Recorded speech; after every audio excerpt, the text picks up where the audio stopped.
Anda kembali menyaksikan Net Bali. Sejumlah kasus terkait turis asing yang kehabisan uang atau bule kere banyak terkuak di media. Terkait hal ini pihak imigrasi bisa memulangkan, namun kedutaan di mana turis itu berasal lah yang akan menanggung biayanya.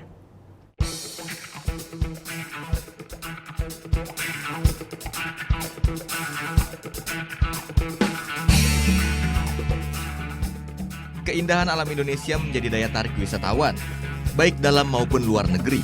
Tak heran banyak turis mancanegara yang jatuh cinta dan tidak sedikit datang berkali-kali ke bumi Nusantara.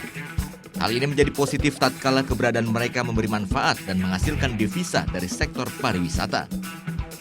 Menurut sejumlah wisatawan mancanegara, tidaklah terlalu sulit bagi mereka untuk masuk ke Indonesia. Yeah, it was very easy. We got it when you come through customs and they stamp. It was if you're here for less than 30 days for Americans, I think it is, then you can have a free visa.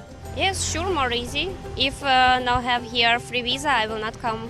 It makes it a lot easier to come to visit Bali because the visas are so much cheaper and we don't have to change the currency into US dollars. Yeah, it's pretty easy. I mean, I get the trains most places, like between Jogja and Bandung, things like that. So I like traveling in Indonesia. It's pretty easy, yeah.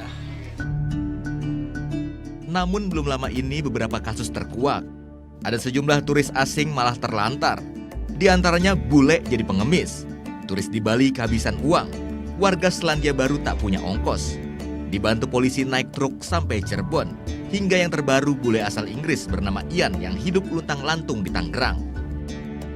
Diduga menyalahgunakan visa dan dikhawatirkan mengganggu keamanan dan ketertiban. Pihak imigrasi berhak memulangkan para wisatawan asing yang kehabisan finansial tersebut. Pemerintah Indonesia pun tak akan menanggung biaya kepulangan mereka.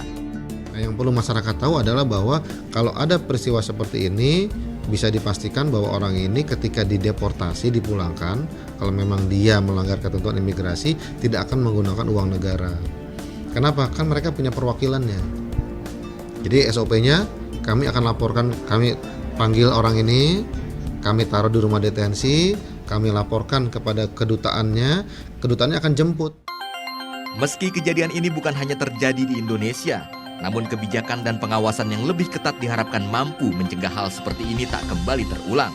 Apalagi mengingat adanya peraturan presiden yang memberikan bebas visa kepada 169 negara untuk berkunjung ke Indonesia.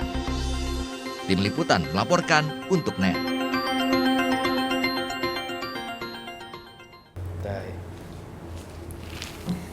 Udah selesai kan nontonnya? Nah, jadi jangan lupa buat like, komen, dan subscribe ya.